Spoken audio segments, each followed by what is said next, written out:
From Tally to Cali. It's time to wake up. Wake up! Warchant.com is your ultimate Seminole sports source. And this is Wake Up Warchant, presented by Vitamin Energy. The vitamins. The energy. Now here's Warchant.com's Aslan Hajavandi and Corey Clark.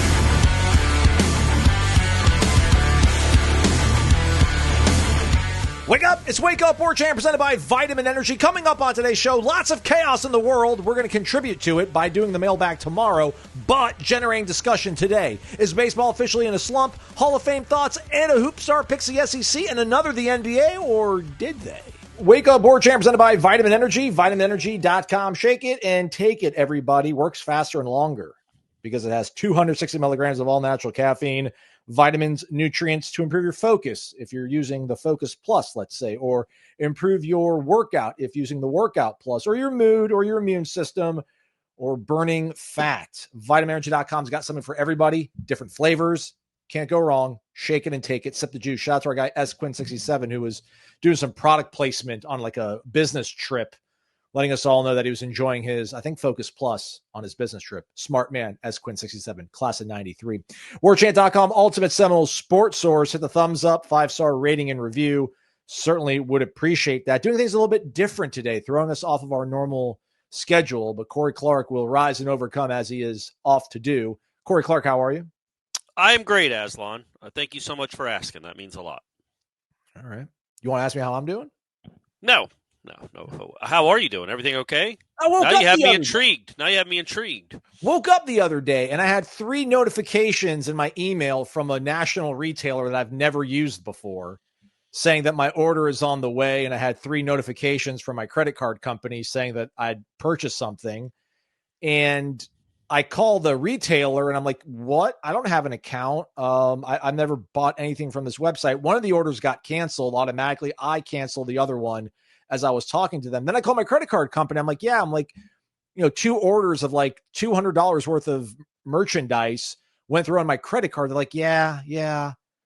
And I'm like, fraud? Hello? They're like, well, here are your 2 options. Either we can just kind of let it go and we'll monitor your account and make sure everything's okay, or you can get a whole new account number, right? They'll send me a new credit card account number. And I'm like, feel like you're being really laissez-faire with the fact that somebody now knows my email address, my credit card number, and you want me just to keep it. And they're like, I know, but yeah. Well, as long as they know, Aslan, what else are you looking for? They know, they understand.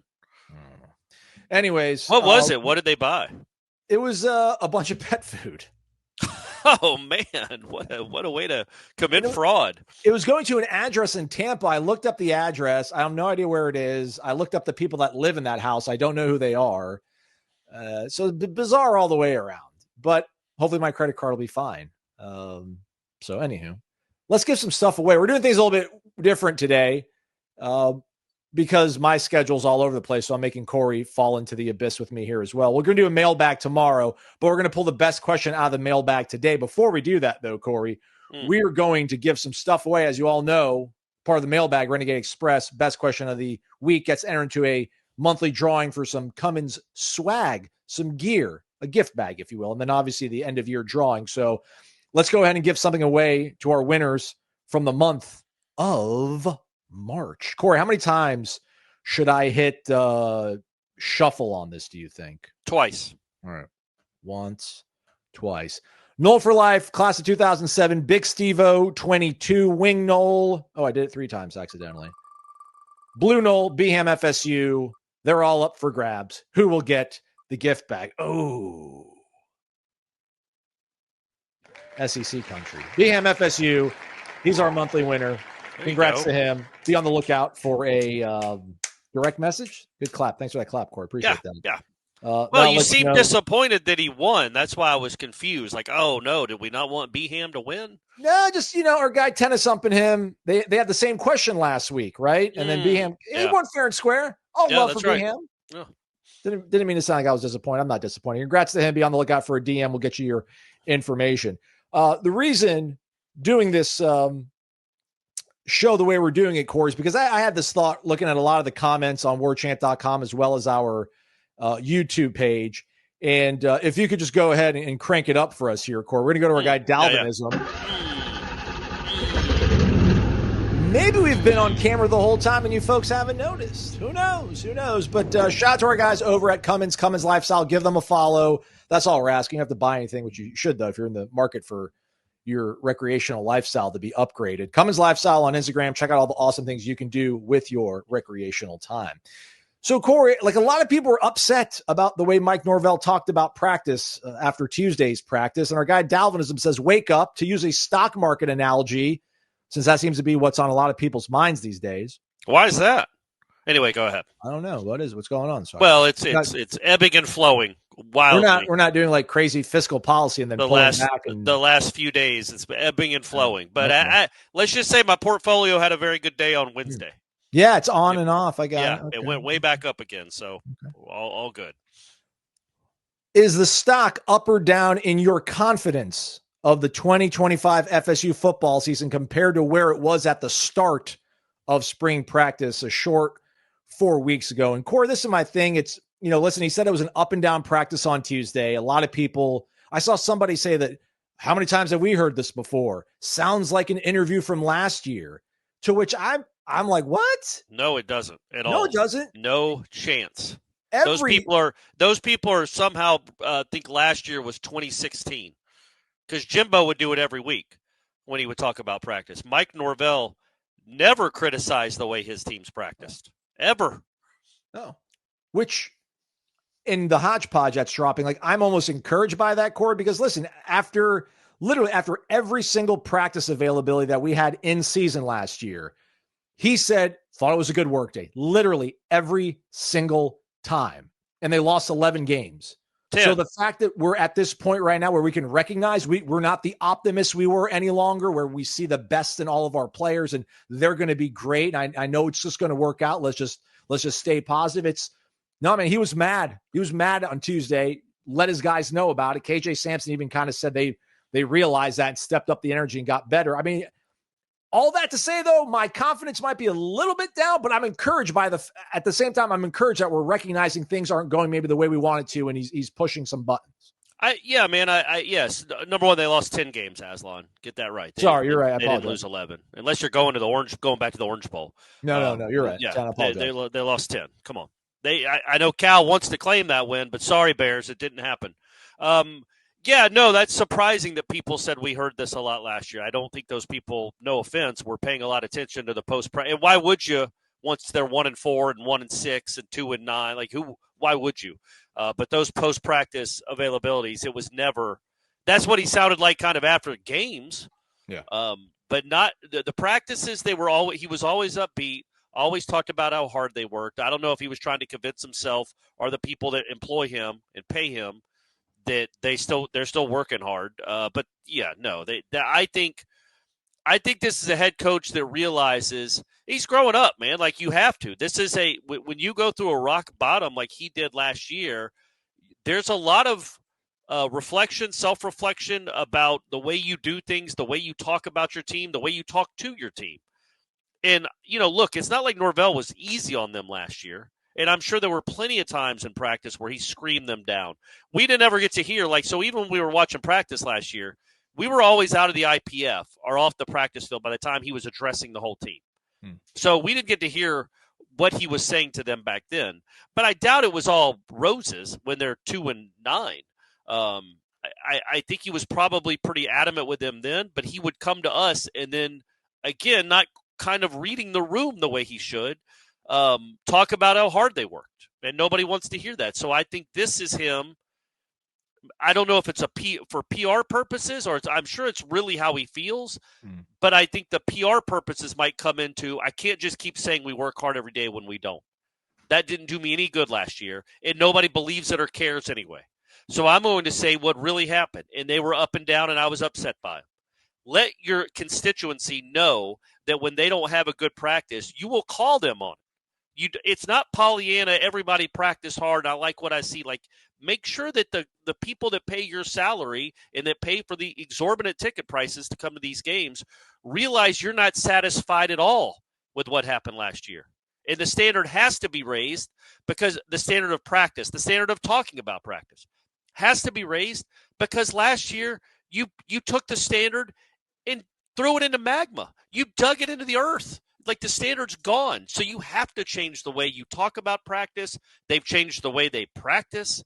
All of this, I think, is a reflection of 2-10, but it's also a sign of a coach that's probably adapting and, growing in the job a little bit, maybe.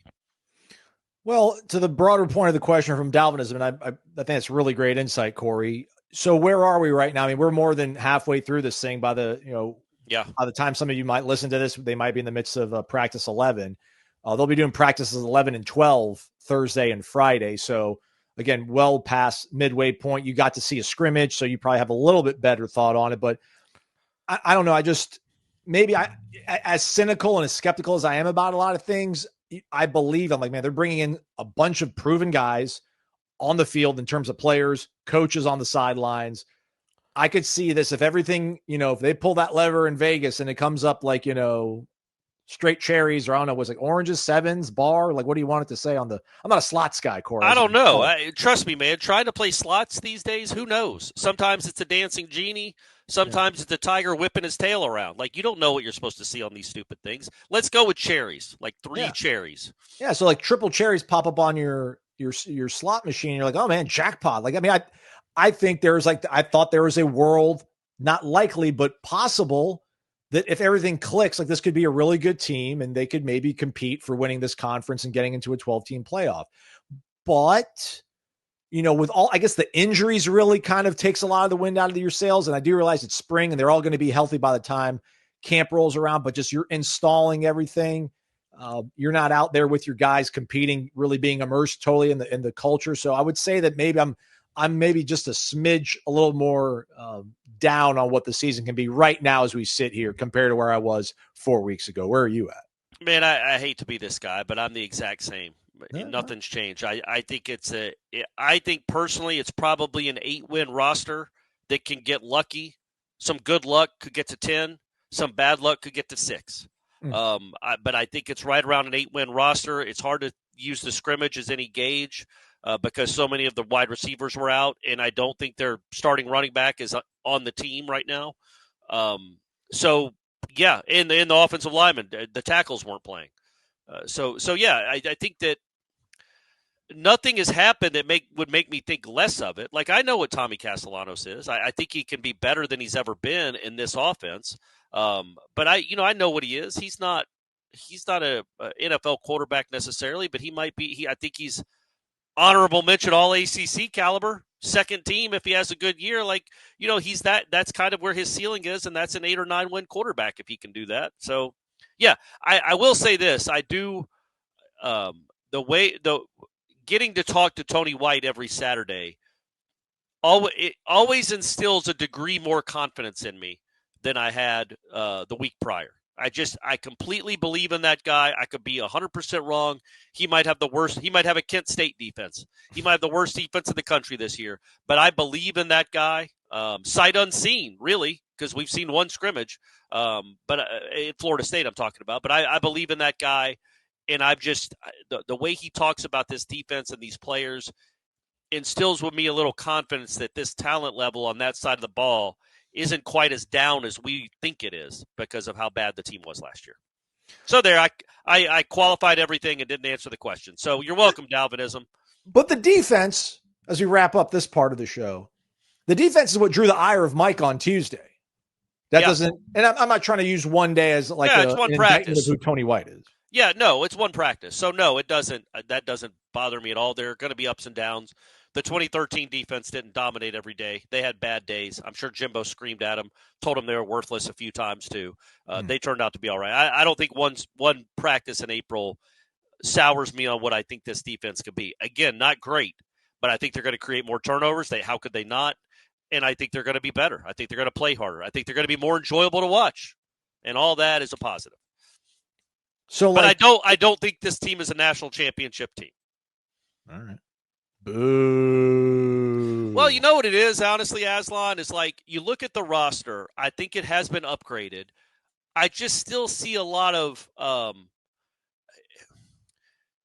I still worry about the depth. I think the frontline stuff is fine. I still worry about the underclassmen and the young depth And I don't know. I don't think that's a championship roster from that perspective, because so many of their backups are so young and so unproven. And through the course of a football season, they're going to have to prove themselves. And I still think there's a percentage of players on this football team that don't belong here. Maybe not as many as last year, but I think there's, 10, 15% of this roster, 10 maybe, that's probably 15, 20, that's too much. But I would say and this is probably true of every Division I school in the country, by the way, but if there's 80 scholarship players on this roster, I would say 15 probably don't belong in a Florida State uniform, or I haven't seen it yet to say they're going to be difference makers, they're ever going to contribute here. Could be more than that. It probably is more than that, just mathematically. But so that still worries me some. And when 2023, so they didn't have a lot of great depth behind them either, but all their starters stayed relatively healthy. So are we like Nouveau Rich, NVIDIA, Tesla stock that's fallen on hard times and will bounce back? Or are we blue-blooded Microsoft, been rolling since the 90s, ebbs and flows, and just never sell, always hold on to it? Like Berkshire Hathaway, right? Class A stock, obviously. Yeah. I would. I think Florida State's like that. Like, it's going to dip, but I think a decade over decade, you're going to end up making money on the Noles. So I think that I definitely, again, my thought about Florida State has not been diminished in any way. I didn't have high expectations anyway, but what I did have, they have not been, like I said, diminished in any way. Shout out to Dalvinism. In case you don't know, again, you are the weekly winner, doing things a little bit different this week. But what's not different is the quality, the value, the power leader that is Cummins. Give them a follow on Instagram, Cummins Lifestyle, all one word. Corner Pocket Bar and Grill, cptallybar.com, the website, 2475 Appalachia Parkway. Daily lunch specials from 11 a.m. to 3 p.m. daily, only $8.99. Entree and a side dish of your choosing. Can't go wrong with any of it. Corey Rapp still has not yet become a daily lunch special. Maybe Fridays are in football season? That would make sense. That would make sense. I'll talk to Bill. I'll get in Bill's ear. What's the next big thing to watch at the Corner Pocket Bar and Grill? Right, we're not in the doldrums yet. Maybe you guys are all. Maybe hopefully watch Luka take down the Mavs on. I was going to say the NBA playoffs start like next weekend, so you're going to have that for 2.5 months. And the baseball's in full swing, and he does have the MLB package. So whoever your team is, Pirates, Orioles, Braves, White Sox, Tigers. It's on every night at the Corner Pocket. All you have to do is ask somebody to get you the Tigers game, and you can go watch the Tigers game. Billiards, darts, everything else you could possibly want at your favorite sports bar. It's your neighborhood bar. It's the best bar in town. It's Corner Pocket Bar and Grill, 2475 Appalachia Parkway. We're back. It's Wake Up Warchant. We're presented by Vitamin Energy, vitaminenergy.com. Shake it and take it. Since we last talked, Corey, I should have had this really rock and roll, but to shout out to the latest inductees, they haven't been enshrined yet. Right. Or are they enshrined? Then they're inducted, then they become enshrined. Been inducted, yeah. 2 football stars from the 2013 national championship team, but Bob Brayman, part of the class that's going into the Florida State Sports Hall of Fame for the 2025 class. Rashad Green, Brian Henry, Terry Horner, swimming and diving virtuoso. Right. Colleen Quigley, cross country and track and field. Lacey Waldrop. You all know Lacey, softball standout. And a guy who played quarterback for a few years here from Hueytown, Alabama. Winston. I think I wrote a story on Terry Horner back in the day. If that's the diver, I think he won like an indoor national championship. And, if you follow Florida State swimming and diving, they don't have a whole lot of them. But I think he won the national championship or finished second. It was won the 1 meter springboard 2007 national championship, right? Correct. Yeah, that's cool. So what was cool about it is the gist of the story was that, he went through it. He had the yips. Like a year before that, every time he dove, he would I can't remember exactly what it was. It wasn't like he was hitting his head on the board like Luganis, but he was always worried about doing it or something. And he would always land on his back or do a belly flop. Like he legitimately had the yips as good as he was. And he mentally got himself out of it and became a national champion. So that's a really cool story. Trying to give you guys a little, broaden your horizons a little bit. We're not going to just talk about, I know you guys know who Rashad Green is, but Terry Horner deserves some love too. And Brian Henry, obviously, still in town, coaching at TSC. His dad, Jim, still at the Democrat, I think, But Jim, I worked with Jim forever. Awesome guy. Brian was a deserving inductee as an All-American pitcher at Florida State. What I thought was funny was Florida State baseball that day, whenever that came out, Tuesday, was like they tweeted Jameis and Brian Henry both being inducted, and we're like, yeah, we got two guys into the Hall of the Florida State's. Congratulations to our two inductees. The FSU baseball account tweeted that. And I'm like, I don't know if Jameis is going in for his baseball accomplishments, but that's still funny. And then, Rashad too, man. That's we're getting old. These guys are already up for induction into the. It's never going to happen. I lamented this on Seminole Headlines. It's not going to happen. Rashad's going to be lost to history a little bit, sadly. And I don't think he's ever going to be in the College Football Hall of Fame. He absolutely deserves to be in the College Football Hall of Fame. He was the best receiver on a team that won 29 straight games. He is the record holder in catches. I think he might be the record holder in yards. He's second in touchdowns, or he's second in both. He had the record for most catches in a season. He had 99 catches in 2014. Correct. It's remarkable what he did, and he always came through in the big moments. Always. Auburn, we all remember. Like, it wasn't just the play to get down there where it should have been a horse collar. He also draws the PI in the end zone. Mm-hmm. That sets up the game-winning touchdown, and that was a third down play. He was at Notre Dame. I'm sure there's plenty of games, especially that 2014 season. Every game they played was a nail-biter. He always made huge plays in big moments. One of the best players to ever play at Florida State. His NFL career did not work out at all, which is why I wonder and worry that he will kind of be lost to history a little bit about his greatness. But at least he gets this. He deserves to be in Atlanta, too, in the College Football Hall of Fame. And Jameis will be. But it would be really cool if Rashad got there as well. But he at least gets this because he was an all-timer. He was great. He was great, Aslan. I don't even remember. We played Virginia in 2014. Yeah, it was kind of a lackluster game. It wasn't that was a bad Virginia team. Florida State kind of just went through the motions as they did with everyone.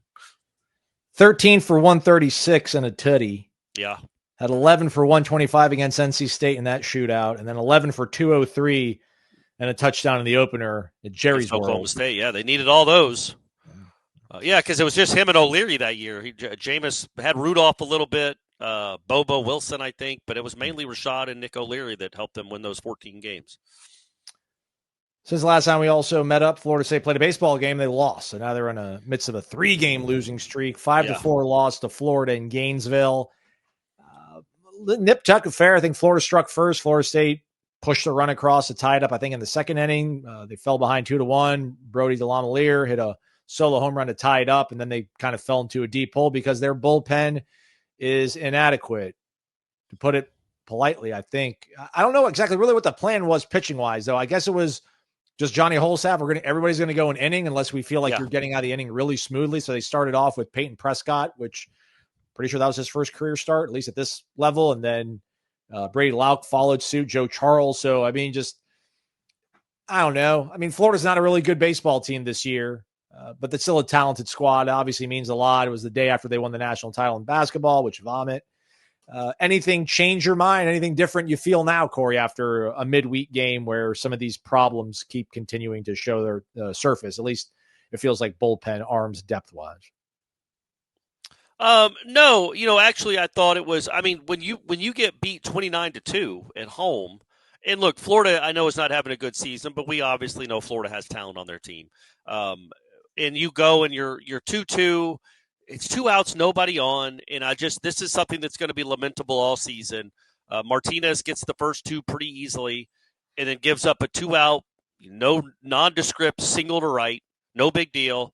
Then walks the next guy on 4 pitches, and then the next guy hits a 3-run bomb. Oh no, the game's over. Like, just that quickly, and it bothered the walks, man. I can't get over the walks.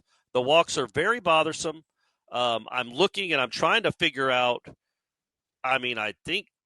Florida State has issued a ton of walks this year. I think they've walked 150 guys now. That is not good when you're trying to do what they're trying to do. Their strikeout to walk ratio should be much higher in the country than where it is. They're 59th in the country. They've struck out 350 and they've walked 150. and that's just not cutting it. But the defense is fine, right? I don't think they committed an error. The catching leaves a little bit to be desired, but I think their defense is fine. And they have some stuff. Look at everybody else that pitched, other than Martinez. They were all decent. They have that in them. It's just the big innings. They still can't stay away from the big innings. And then again, I would lament that in a midweek game, because Florida was doing the same thing. I mean, they threw their good arms at the end, but they were pitching guys that haven't been great either because it's a Tuesday game. And you had 2 runs. You scored 4. You scored 2 more, I think, in the 6th or the 7th. One on a wild pitch, and then you didn't get a base runner. I don't think the last 2 innings. So the offense still is a work in progress. I think it was propped up a little bit by the competition it was facing early. I tried to warn and say as much that it's better than I thought it was going to be, but understand it is not anything like what you had last year. Cam Smith, by the way, shout out, had an RBI triple in the game on Tuesday night against the Mariners. I might have been only run of the game, RBI triple. So that's what I'm almost at this point worried as much about the offense as the defense. Because Lodis, I think he's gone 2 straight games without a hit. They've scored 2 runs, or they've scored 6 runs total in those 2 games. And it's okay, and I'm not saying it needs to ride or die with Lodis, but if he's gonna have a normal person game, because he's not gonna hit 470. He's going to come down. There's going to be a lull. This is baseball. He's going to come back to earth a little bit. Even if he is the best hitter in the country, you're going to have a stretch where you're not impacting the games much. Can anybody else do it?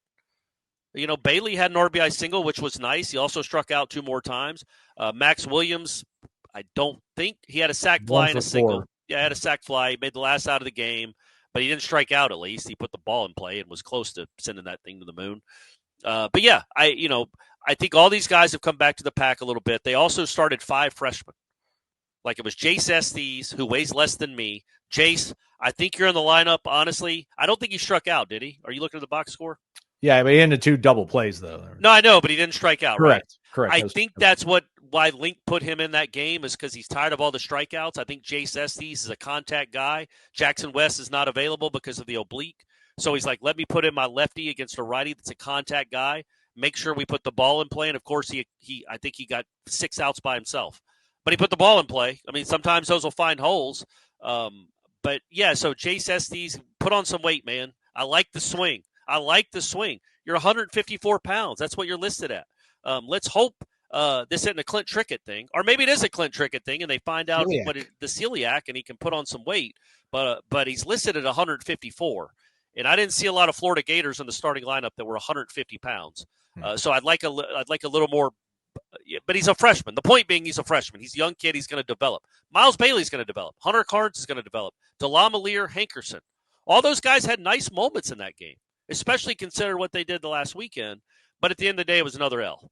And what you don't want to do, it's an L. It's a Tuesday L. It's not the end of the world. What happened over the weekend was much more important and discouraging than what happened Tuesday. I was actually kind of encouraged by what happened Tuesday because they weren't run ruled, and they only gave up 5 runs instead of 15. But you hope that a team that had a lot of confidence, this is how baseball works, it's how sports works. Where is that confidence going into Blacksburg? No. Do they think they're the best team in the country flying to Blacksburg later on today? I don't know. I think 2 weeks ago they probably thought they were the best team in the country. Now you can feel like, are we even going to host a regional? That's how quickly it ebbs and flows, so hopefully they can get it back.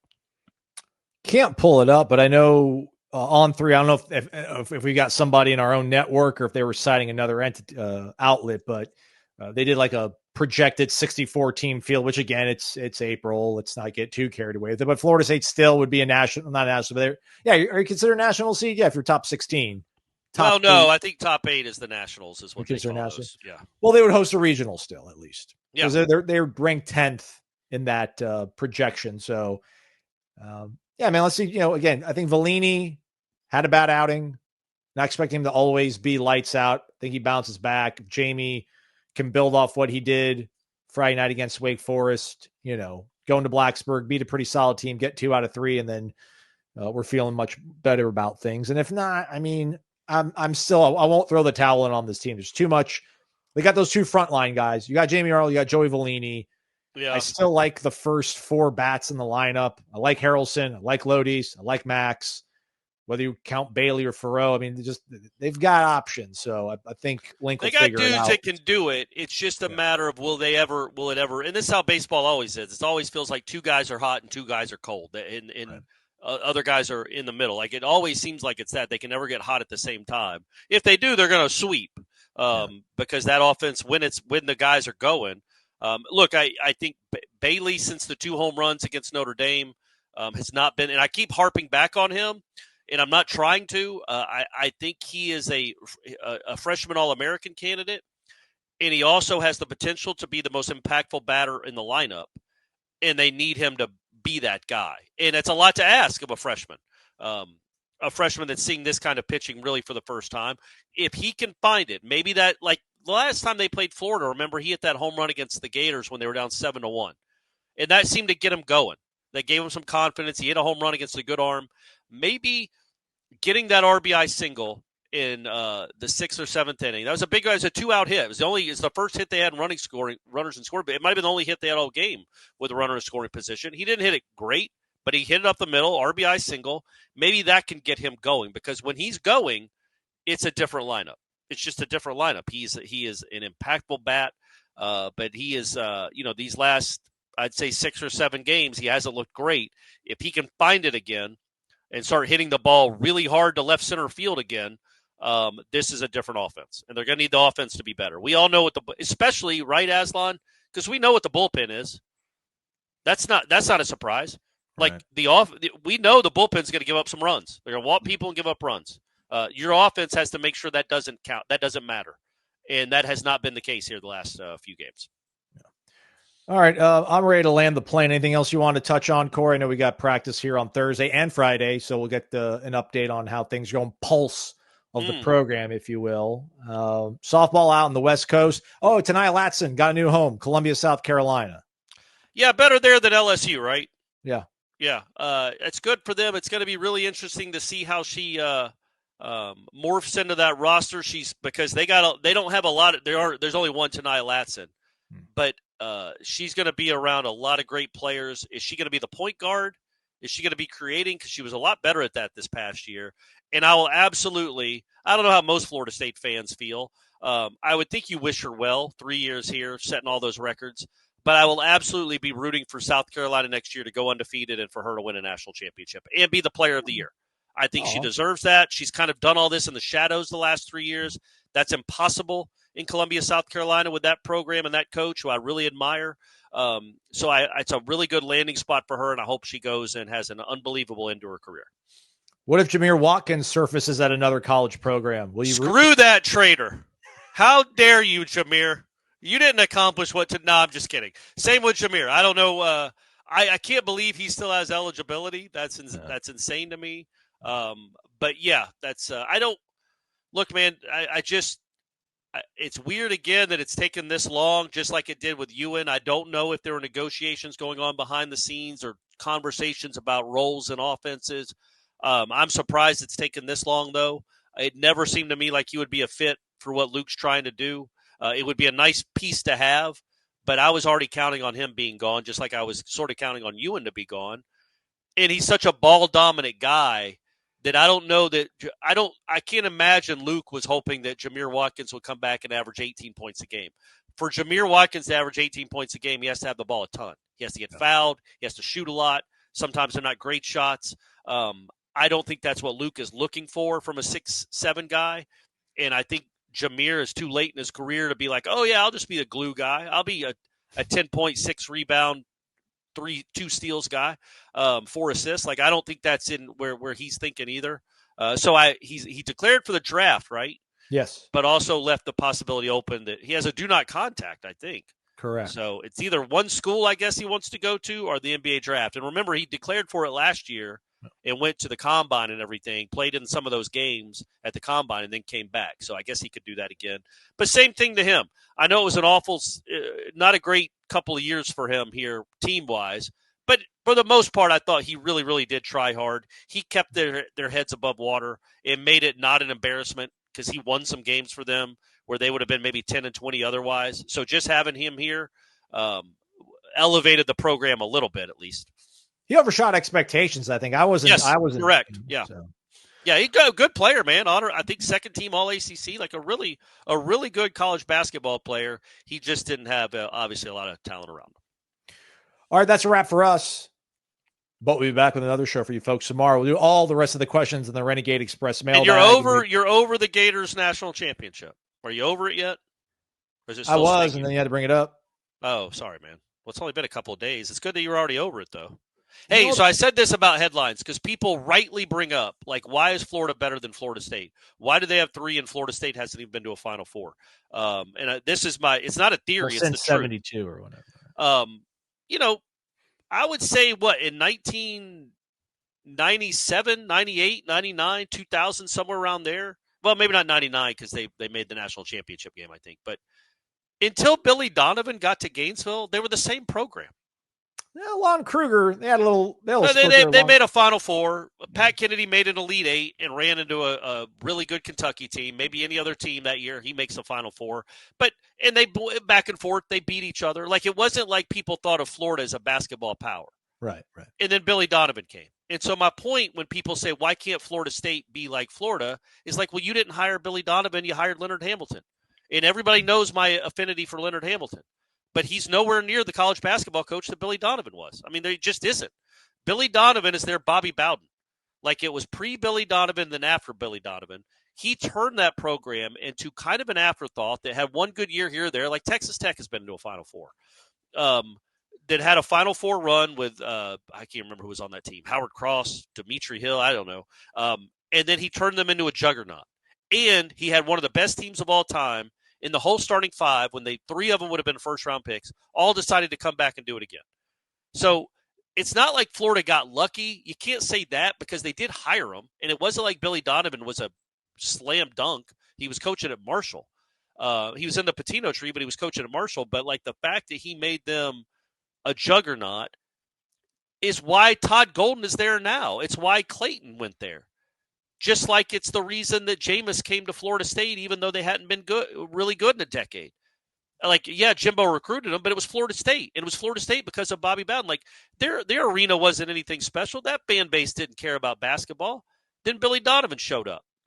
And so my point being, it's not like now the biggest obstacle is the money. But the last 25 years, it hasn't been the money. It's just that Billy Donovan was really good and turned that program into a juggernaut. And much to our chagrin. And, I think that he made it such an appealing place that those guys would want to come and play there. So that's all. Just gross. It's like. But maybe Luke can do that. Maybe Luke can be Florida State's Billy Donovan is my point. I just think other than when they played LSU, and we got to go because I got to go. Okay. Other when they played LSU in the World Series a few years ago, like when they get to the championship game, they freaking win, man. Which ask that 95 Nebraska team, baby. Oh, yeah. They didn't win that one. Tommy Frazier, all right. I feel a little bit better. Lawrence Phillips just chucking dudes. But also, like, you could probably, I'm not making the argument, but they're probably the most successful SEC team of the last 30 years in basketball. Yeah. Probably they got 3, right? Yeah. I mean, again, Billy basketball Donovan school. Yeah, that's right. They haven't done anything in football in 15, 17 years. But it's crazy. Now people are trying to say that, is Florida back? Like, DJ Lagway's there. Like, could they be a dark horse playoff team? Like, just because their basketball team won a national title, that's somehow going to make their football team better? It's ridiculous. I hear you, buddy. I hear you. And the Noles beat them in softball. That's right. So suck on that, Gators. Enjoy that stupid basketball championship. Enjoy the rest of your day. Check out warchant.com for post-practice interviews, Jeff Cameron show. Maybe there's a hodgepodge floating out there. Who knows? Just check out warchant.com. Go to our YouTube channel. There's always something there for you. We're the ultimate Seminole sports source. He's Corey Maslow. Thanks for listening, watching at times. Wake Up Warchant, presented by Vitamin Energy, vitaminenergy.com.